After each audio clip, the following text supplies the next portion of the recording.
Hello there. Good morning. It's such a beautiful day to be alive. It's a beautiful Monday. How has your weekend been? A good morning to everybody joining me online. And thank you to you for making this part of your routine. I don't take it for granted. And for everyone that will watch this thereafter, I say a big thank you. I know that this program will add value to you. Like I always say, I ask you to please like the video, share it with your friends, and give me your feedback. Let me know what areas, let me know your thoughts, let me know if there's anything you want us to talk about on this program. I'll be open and trusting the Lord will be able to do it. So it's another beautiful Monday morning and it's Knocks to Nuggets. So this morning, I have the honor of having a security expert in the house. Now, his abridged profile is about 3 pages, so you understand. I'll just pick a few, but can assure you he's a security expert. He has so many degrees, is the managing director of Debris Protection Services Limited, a licensed private guards company, and a security management organization. He's a criminologist, an international certified security expert, and a global security analyst. He holds a global gold standard security certification. He has a certified protection professional CPP board certification in security management from the United States of America. He is a certified protection officer, International Foundation for Protection Officers, Florida, United States. He's a certified security specialist in intelligence and public safety. Now, if I keep reading all the certifications, we probably will be here till the program is over. But I want to let you know that he's a recipient of Nigerian Army Gallantry Medal of Honor Operation Harmony for Bakassi Peninsula. He's an on-air personality, a security analyst, and he has made over 250 security presentations and analysis on various local and international television and radio stations. He's a professional security and safety trainer with over 23 years work experience in military and industrial security. He's an international speaker of various conferences at home and abroad. He has trained over 8,000 students, staff, and management of various private, corporate, and government organizations on security, health, and safety-related issues. He's made over 100 presentations on various local and international conferences as a guest speaker. His humble background is from the Nigerian Army, where he served in 245 Reconnaissance Armored Tank Battalion, Nigerian Army, Ikom, Cross River State, and voluntarily disengaged from the military service about 20 years ago. Is in totality passionate about the security and safety of Nigeria, Africa, and the world. So is so qualified to talk to you today about your safety. Ladies and gentlemen, help me receive to the Knocks Nugget stage, Dickson Osajie. Good morning. Good morning. So good to nice have being you here. Thank you for having me. Thank you so much for agreeing to do this. I don't take it for granted. I understand your schedule and you could take out time to do this. I truly do appreciate it. Thank you so much for coming. So, security. No problem. It's my pleasure. I'm glad. Security, your area of passion. Let me start from the rock bottom. What exactly is security?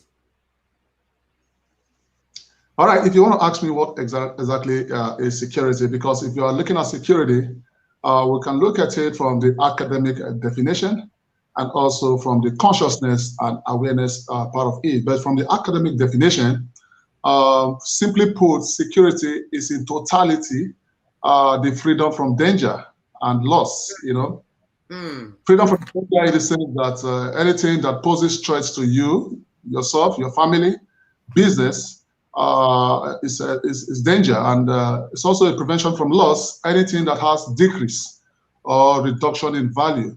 So in totality, our security is the freedom from danger. It's an ability for you and I to be able to walk, play around, move around, travel from here to east, travel from here to Abuja, travel all over the world without being intimidated, without being coerced, and without being frustrated. So security in totality, from your question, and for the purpose of our viewers, is in totality the freedom from danger. You know, when we talk about danger, danger is anything that can pose threats to your life and your business. So when you are free from danger, then you are experiencing a positive state of security. Wow, that's broad. Total freedom from danger and loss. Wow. I wish we'll get to that state again, but I'm almost thinking that we'll probably get to that state when we get to heaven. So now that's security. I'm talking about personal security. What I think now, I want you to, I will want in this program to differentiate between being security conscious and fearful. Because if you're not careful, they could look the same. At times, in an attempt to become security conscious, you are living in fear. So when you say it's total freedom from danger and loss, that's security. Let's personalize it. For personal security, what are we looking at? What are we talking about? All right, personal security is broad because when we talk about personal security, it has to deal with your family, it has to deal with your children, it has to deal with your home, it has to deal with your business, it has to deal with your environment, it has to deal with your family and what's not.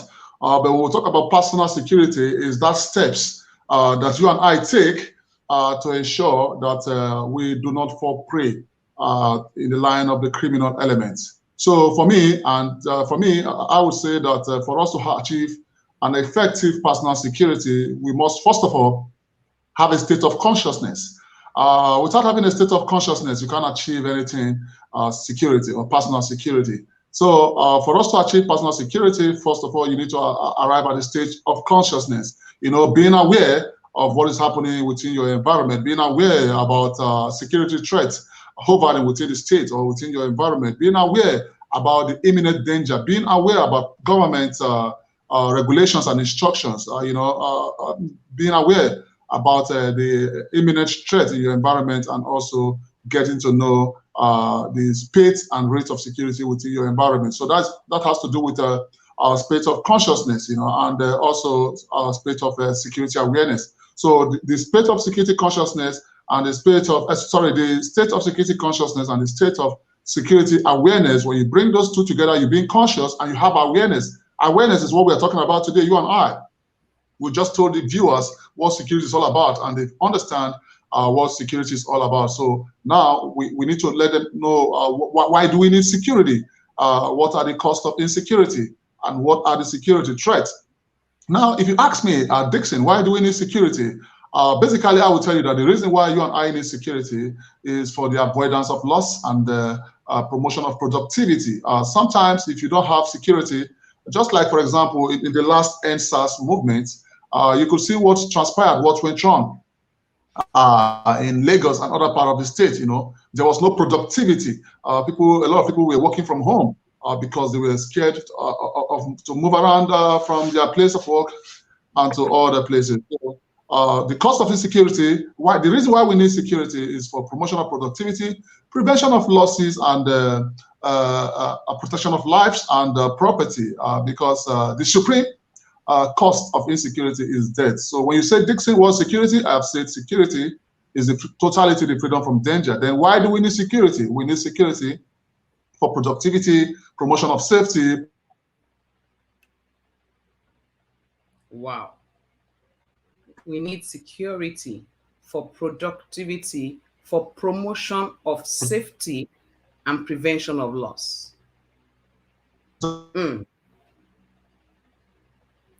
So I think we have a bit of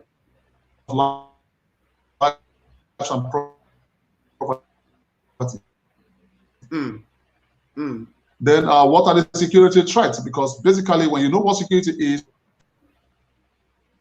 are you with me? Yes, we had a bit of challenge with your network at that point, but I think you're back on now. So go ahead. Okay. So we just talked about what security is and the state of security, being aware and being conscious, and why we need security. The reason why we need security, I said it earlier, for promotion of productivity, prevention of lives and property, protection of lives and property, and also life safety. Then when you have a state of consciousness and a state of awareness, you need to understand what are the security threats. Coming to personal security here, Most of these security threats we are suffering here in Nigeria, because we need to take Nigeria as a case study, is kidnapping, assassination, armed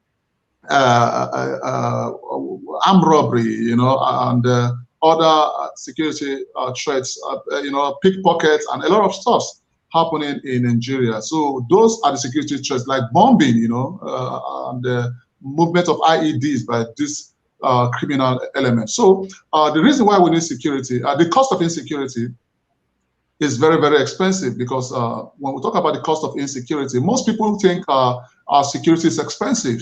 I'm one of those advocates that believe that security is the cheapest thing you can do, because most people want to look at money implication. So if security is expensive, why not try danger? When you try danger, you understand that security is very cheap. Danger is associated to loss. Danger is associated to pain. Danger is associated to emotional and psychological dysfunction. Danger, the high cost, the maximum point of danger is death. When you are gone, you are gone. So the reason why we need security is that we must, the cost of insecurity, I mean to say, is that we must ensure we don't pay the supreme price based on our lackadaisical behavior, because the supreme price to the cost of insecurity is death. When you are gone, you are not replaceable. There is no any other Dickson, there is no any other Reverend Yomi, there is no any other person like me in this planet. When I'm gone, I'm gone. That's what I'm saying. So the supreme price of insecurity is death. So that is the maximum cost of insecurity. So when you say security is expensive, I said try danger. But when you try danger, you will know security is very cheap. I agree with you. I mean, and I also belong to that school of thought that security is expensive. But until there is something, when something happens, then you now say, oh, I wish I had paid all this price to avoid this happening. But insecurity, interestingly, is global. It's everywhere. It's beyond the shores of Nigeria or Africa. It's global. Everybody everywhere today is talking about security and insecurity of some sort. Even, I mean, at times I think Nigeria is even safer than some of those countries, where somebody just enters into a mall and just starts shooting without any reason, so to speak. And how do we then manage being security conscious without being afraid?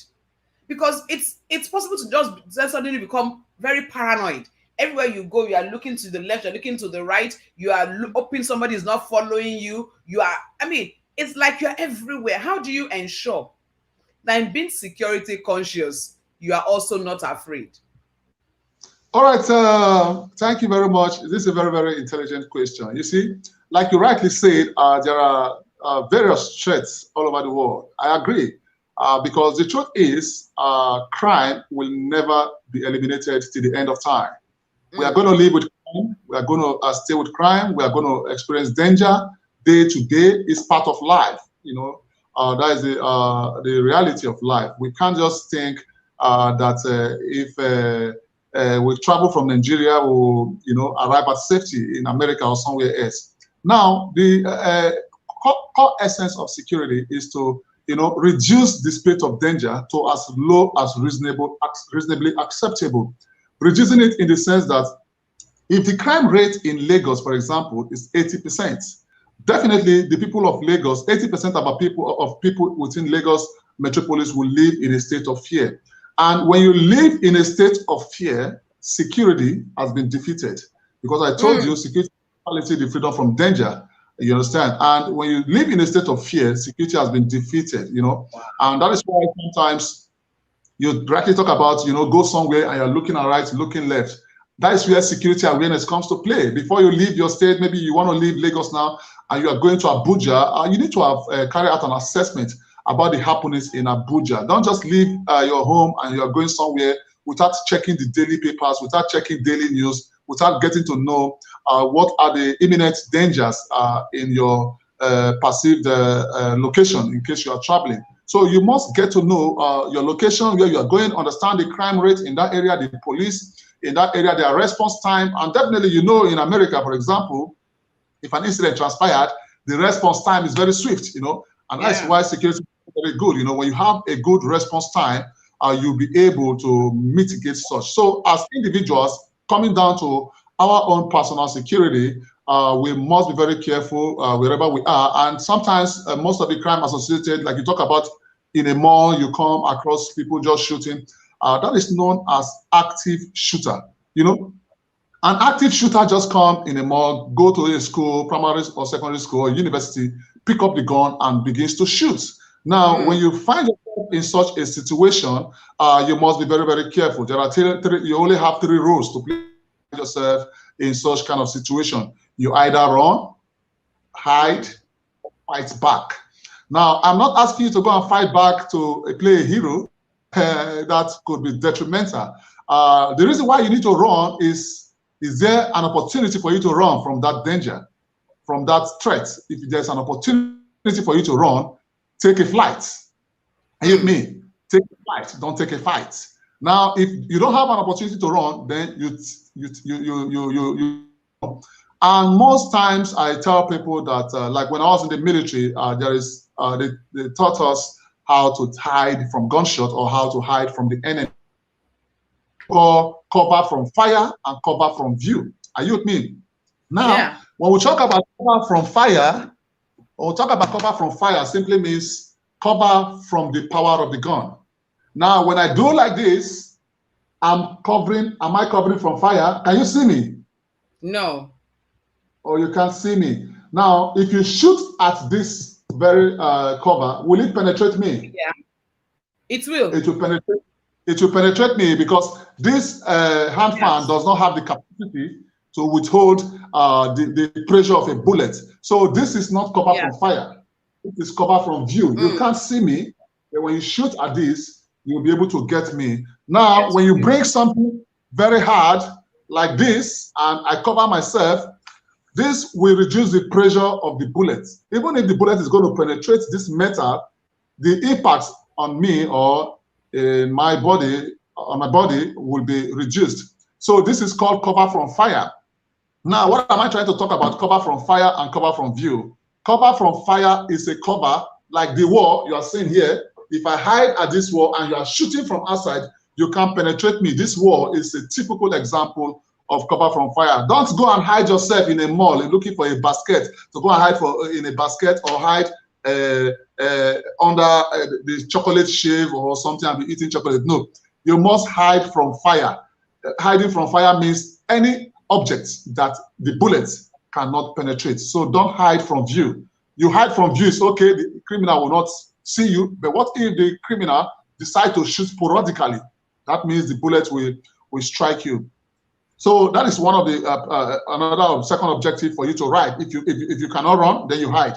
If you must hide from fire. Don't hide from view. Hiding from view, I said, is any object that is penetratable. But hiding from fire is an object or any object that is not penetratable. Then the last option for you to do when you come across such attack in a mall or wherever the case may be, if you don't have an opportunity, listen, if you don't have an opportunity to run, you don't have an opportunity to hide, and it's just you and the assailant, that is where you need to activate animal boldness. Because the truth is that your life is already at risk.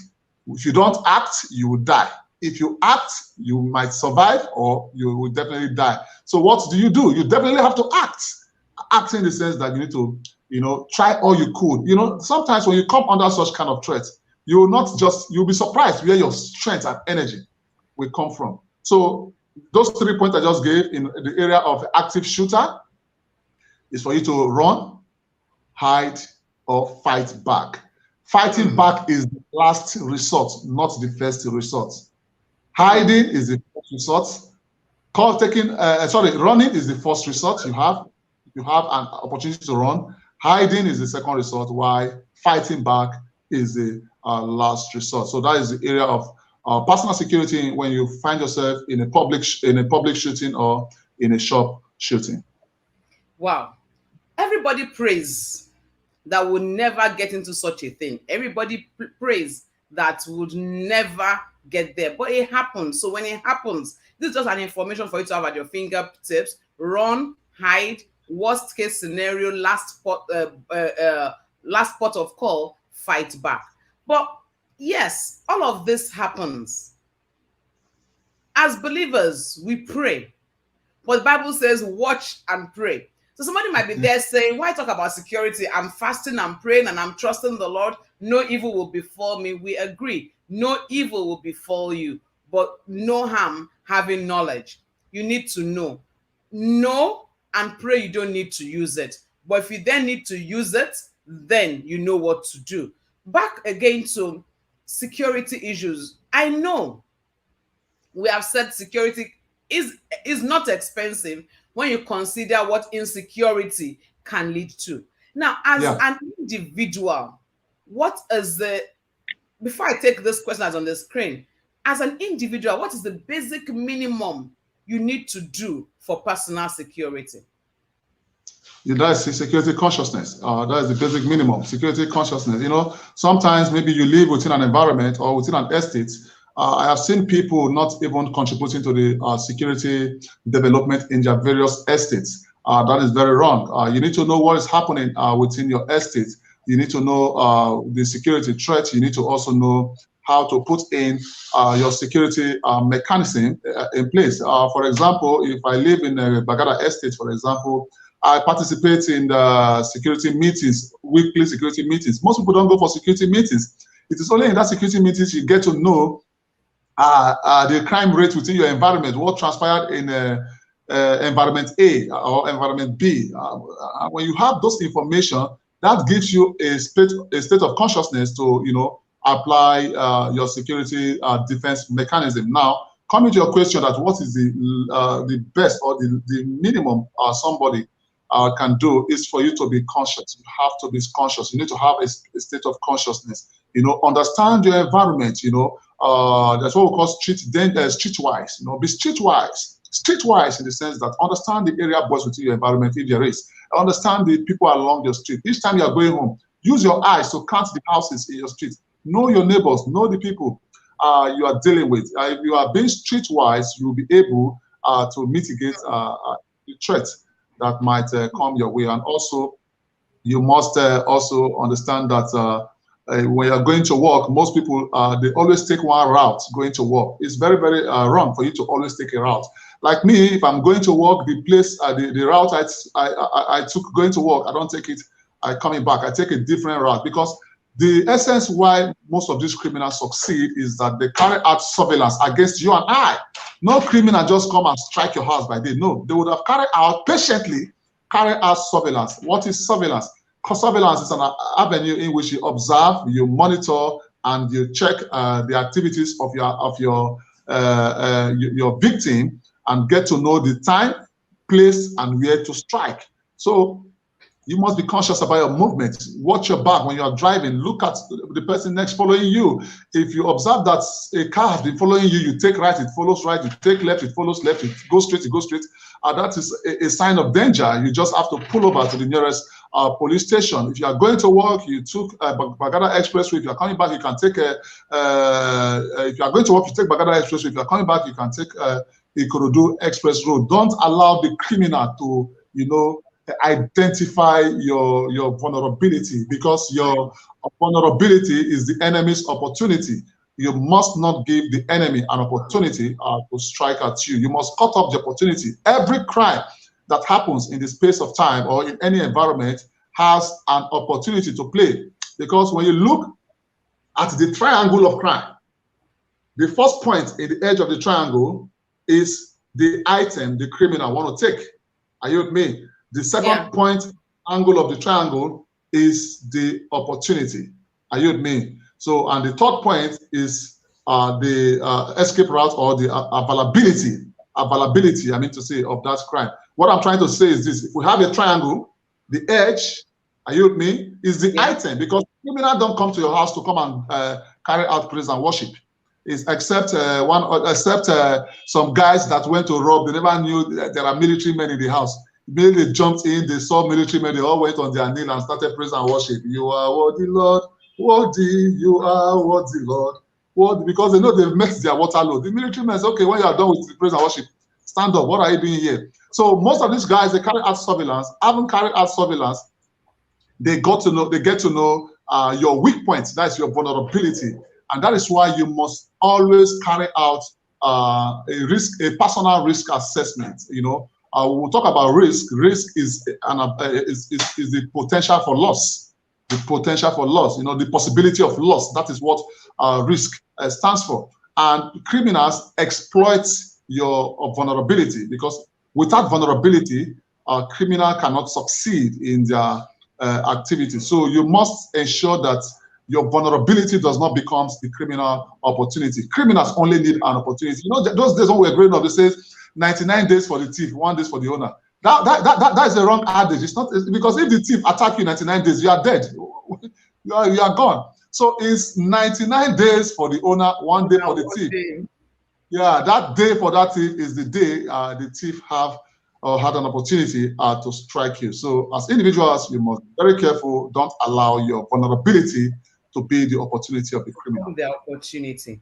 Very true. I mean, and that's so key. Don't allow your vulnerability to become their opportunity. I'm going to dwell on that a little, but let me pause on that and take this question that's on the screen. So, is the government really doing enough to curb the security challenges in this country? Because some major roads in the country are crime spots. Is it that security agencies don't know what to do about those places? Well, you see, coming back to the government have a lot of issues. The number one fundamental human rights from the government is the protection of lives and property.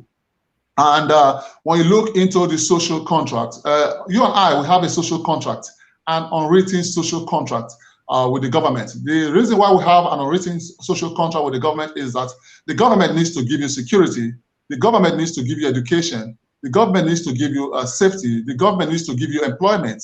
And if the government fails in the area of social contracts, if they breach that social contract, which the Nigerian government have been doing consistently, breaching the social contract, not giving us effective roads, not giving us good educations, not giving our youth employment. The unemployed rate of youth in Nigeria is massive. And each time you see an unemployed citizens on the street, they are potential threats to the government. True. Government don't know that, because if you don't have a job, definitely when the criminal opportunity comes, you will dive into that opportunity. Criminal opportunity in the sense that Boko Haram carry out their employment methodology in hitting hard on those unemployed youths. They go to the youth, they induce them, financial inducement, and tell them that, hey guys, you are going to make it here fighting for us. The government cannot do anything for you. You want to die hungry, or you want to come and take this ideological fight. And that is where most of our youth got enlisted into the hands of Boko Haram, because they are well paid. They are paid in dollars, they are paid in pounds. And that is why they put their life on the line to survive, instead of them to just stay and die in hunger, or die by hunger. So for me, I think if the government want to do enough, first of all, we need to re-strategize our national security. That is where we are lacking behind. And we need to know how to understand the prevention of crime within the Nigerian state. Now, the founder of the modern day policing, the policing you and I are enjoying, either the Nigerian police or the military, because what the military, the police are doing is known as policing. The founder of modern day policing, Sir Robert Peel, says that the best way you can measure the effectiveness of the government security architecture is the absence of crime. Now, the crime rate in Nigeria is on the high rise. The risk implication is on the high rise. So in my own measurement, I think we are not enjoying quality security. Now, if you ask me what the government needs to do, for you to attack crime, you need to, first of all, carry out a risk assessment. You need to understand, we don't even have a risk assessment within the police, a risk management department in the police. The last incident that happened in the Defense Academy, which is an aberration to the pride of our military, criminals went to the Defense Academy and killed an officer there, killed 2 officers and abducted an officer. If we had an effective risk management department, the essence of risk management department is to continuously analyze the risk, evaluate the risk, and carry out risk treatment. Carrying out risk treatment is also known as risk mitigation. Put a mechanism in place that will mitigate those risks so that you don't face danger. So the government needs to start looking at crime mapping. crime mapping is very important, because if you don't carry out crime mapping analysis, you will not be able to project necessary security force. Crime mapping in the sense that in Lagos State, for example, which environment do you think are the crime-prone area? You and I can also believe Oshodi is a crime-prone area. Then when you carry out a crime mapping, then you identify Oshodi. Where else you think is a crime-prone area? Mushin is a crime-prone area. If you carry out a crime mapping, you identify Mushin. Where else you think is a crime mapping area? Or Jota is a crime-prone area, or Jota is a crime-prone area. Then carry out a crime mapping, you identify Ojota. Having identified this crime-prone area in your crime mapping analysis, then you project necessary security force, which has to do with response and recovery. Because when you respond to crime, the end state of response is to recover from that situation. If you don't recover from that situation, then security is not achievable. Wow. I'm hoping and trusting that somebody in government will pick up on this and pick your brain on this. You have answered that question that was going to come on the screen on recommendations to prevent the spate of kidnapping. But there is one I need us to deal with. I'm almost tempted to pen it for next week, but let's try and deal it, because next week, like you said earlier, behind the scene, talking about home security. So you talked about vulnerability being the enemy of opportunity. I agree. How then do we avoid kidnapping? You've said a lot about don't take the same route all the time, be security conscious, be alert, be aware. Is there any other thing we need to know? And follow up to that question is the issue of home-based help. We all have domestic staff around us. We have drivers, we have cooks, we have cleaners, we have stewards, all of these people around us. How then do we stay alert and still have those people, because we need them? All right, thank you very much. I'm also seeing some questions on the streets that has to do with home security. We'll take these questions next week when we talk about home security. And coming by your question, I earlier told you that we must be security conscious and have security awareness. Like here in Lagos, the spread of insecurity, you and I are also, to be very honest, we're enjoying security in Lagos. Now, when you talk about kidnapping, like you rightly asked, kidnapping emanated from the word kid, napping. Kidnapping is the illegal transportation or evacuation of a child. Like the first person that was evacuated, that was kidnapped, was a little boy that came from a very popular home. It was kidnapped over 200 years ago or so, if I may remember, or if my brain picks right. And that was when the word kidnapping came into usage. You see the word kid, it's meant for a child. Nobody had envisaged that an adult like me can be kidnapped. Nobody has envisaged that in the time past. So now we started using the word kidnapping. Kidnapping is the illegal transportation or evacuation of a person without his consent. You see, it's quite regrettable, the high rate of kidnapping in Nigeria. In the early days, we have lots of armed robbery activities in Nigeria. Believe me, have you been hearing much about armed robbery in Nigeria? The rate of armed robbery has reduced by about 80 to 70%. Why is it that the rate of armed robbery has reduced? Most of these guys have moved to kidnapping because the risk implication in armed robbery is higher than the risk implication in kidnapping.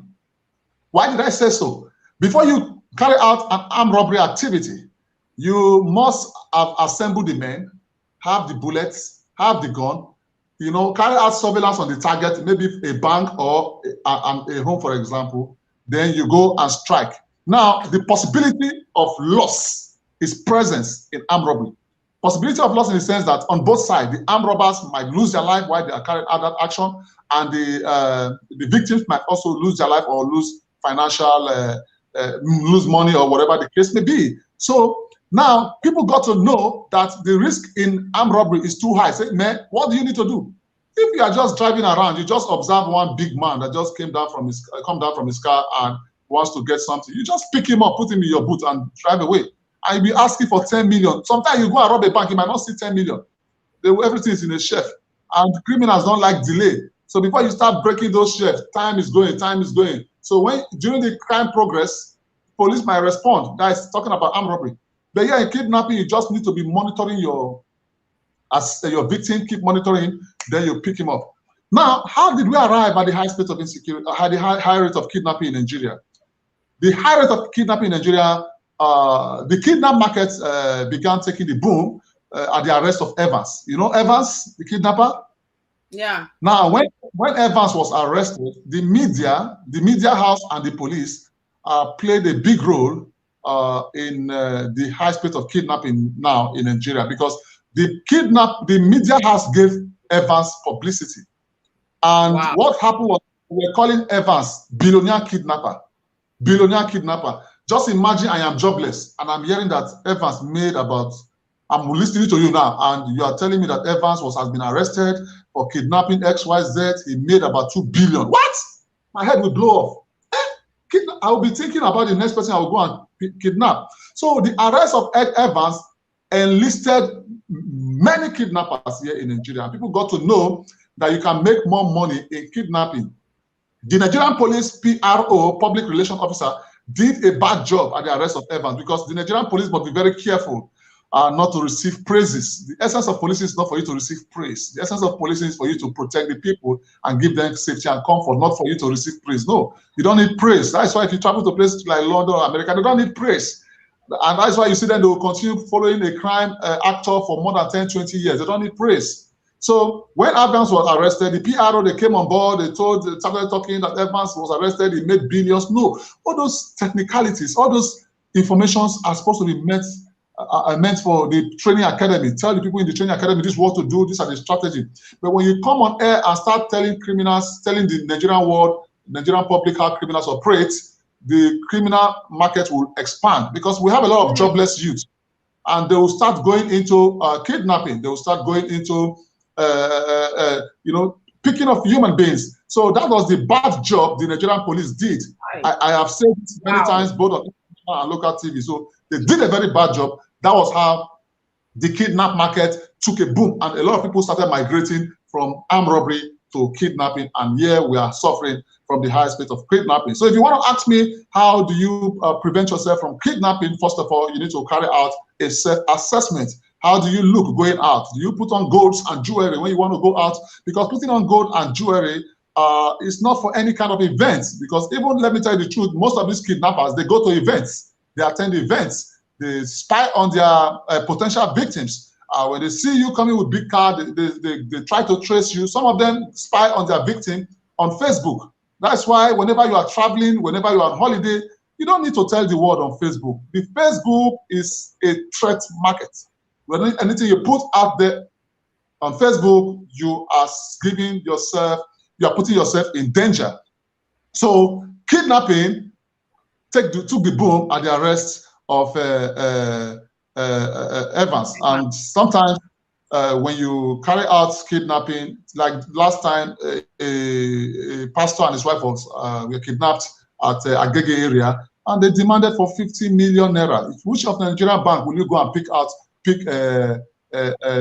million naira? So the reason why we arrive at this stage is the mishandling of Evans' case. It was highly mishandled, and that is why a lot of people are suffering from kidnapping. So for you to prevent yourself from kidnapping, you need to watch your movements, where you're going, and the time you're going there and the time you're coming back. You understand? And also try not to, display your wealth. Don't go on best car. Sometimes you want to go for an event. Why not take Uber? Why not take taxi? You understand? Because these guys, they look for high-profile targets. None of them wants to, waste their time. The last 2 months, one Abinu was jogging. The Abinu was jogging. They thought it was a Oyinbo man. He was jogging. These kidnappers, they were following him. They grip him. Haven't kidnapped the Abinu. Getting to their location, they got to know that it was an Abinu. That was a bad market. They beat hell out of this Abinu. Serious beating. So you have to also be careful of deception. Don't deceive the criminal. Don't be who you are not. Don't be showing yourself, dressing so big, and at the end of the day, they kidnap you. There's nothing in your account. They will beat hell out of you. And that's why sometimes they will just provoke and kill the victim. Say you useless man, so you don't get money. Now you wear agbada. You don't get money, they go borrow jeep. Poor man like you, they will kill the person. And that's why sometimes you need to work on your body structure. Sometimes they will look at your body structure and say, money day, money day, money day, money day. So sometimes if you want to prevent the kidnap rate, your lifestyle needs to be checked. Are you with me? It needs to be checked. Your dressing, there's a friend of mine, he has a very big stomach and he works with NEPA. So each time he's going to Auchi, he will just dress big, wear his agbada, and people thought he's a big man. They never knew he was a salary earner. They kidnapped him. This is a true life story. They kidnapped the guy because of his stomach, big stomach. So you need to start working on your stomach because your stomach could be deceptive. You have a big stomach and your stomach is bigger than your account statement. That is very, very wrong. Work on your stomach because this stomach might mislead people. The stomach might be follow-come, that is natural, and it can also be achieved by what you eat. So work on your stomach. This was kidnapped because of big stomach. 7 days in the enemy camp, he received an alert from NEPA.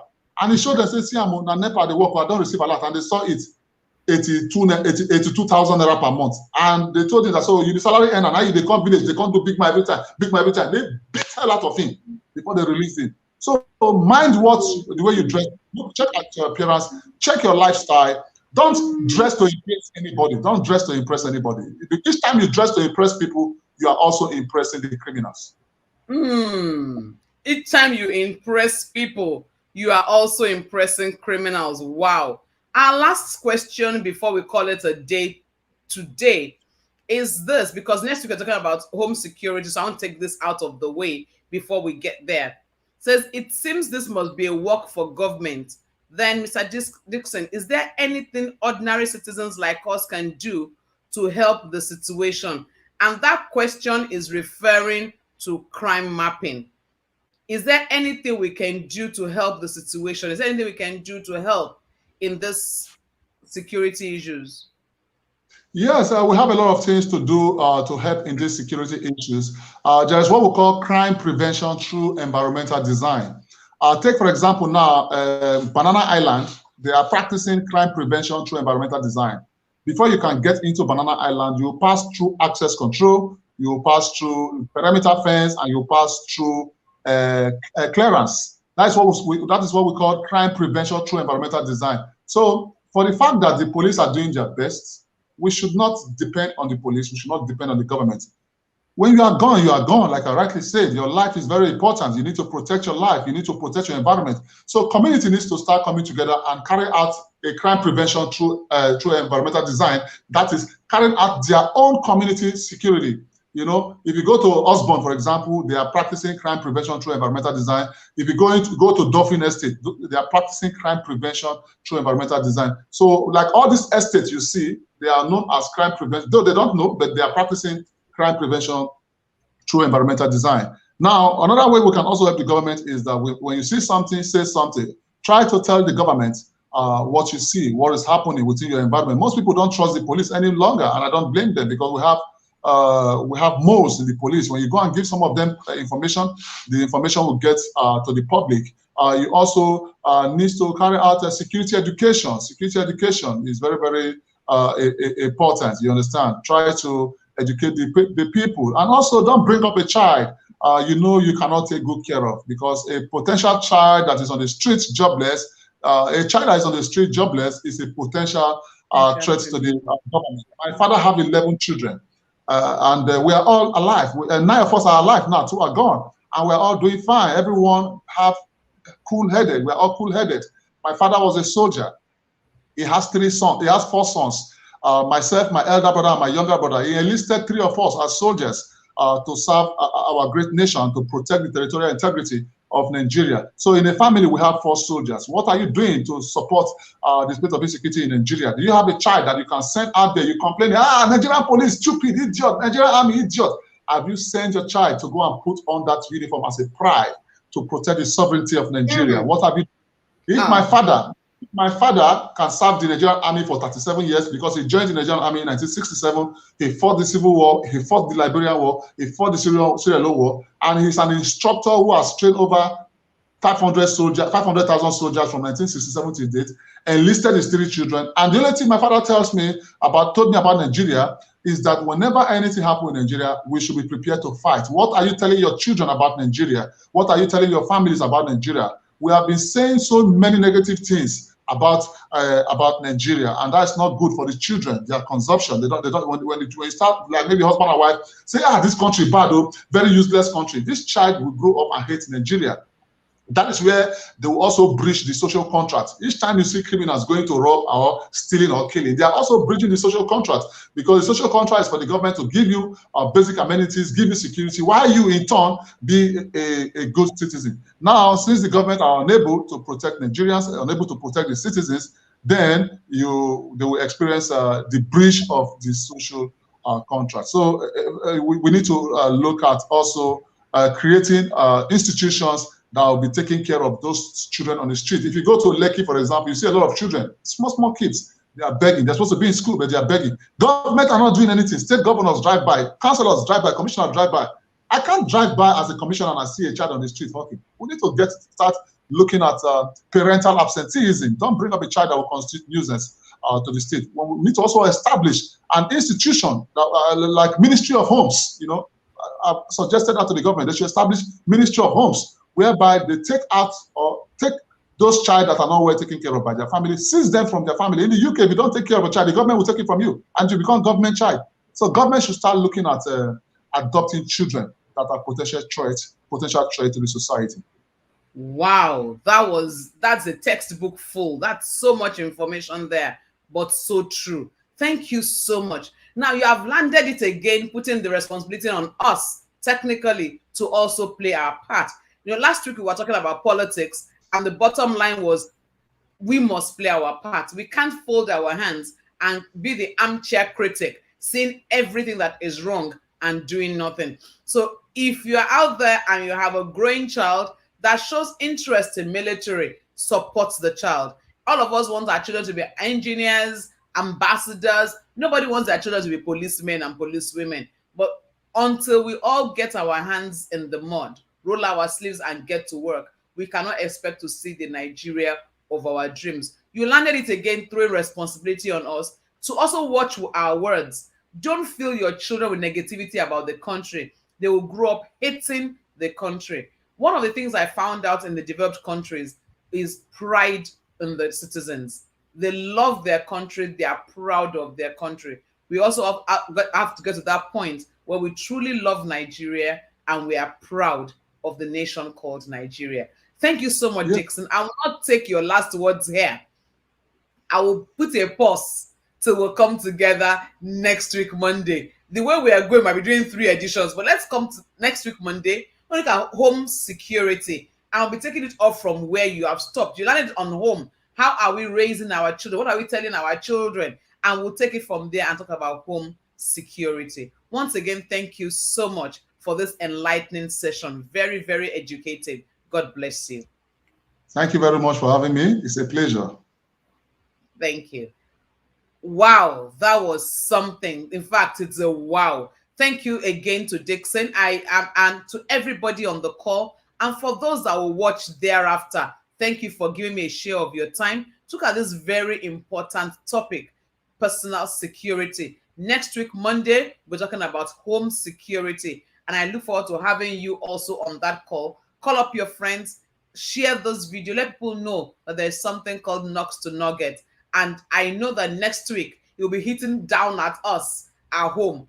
How do we ensure home security? To talk about our personal helps, our stewards, our cook, how do we hire them, our gatemen, our drivers, all of those things we'll talk about next week. And if we cannot finish, we'll again talk about it some other time. So until I come your way next week, Monday, have a very fruitful week. Don't forget, whatever you can think, you can be, you can do. And together we win. Have a wonderful week. God bless you. Enjoy yourself. Love you.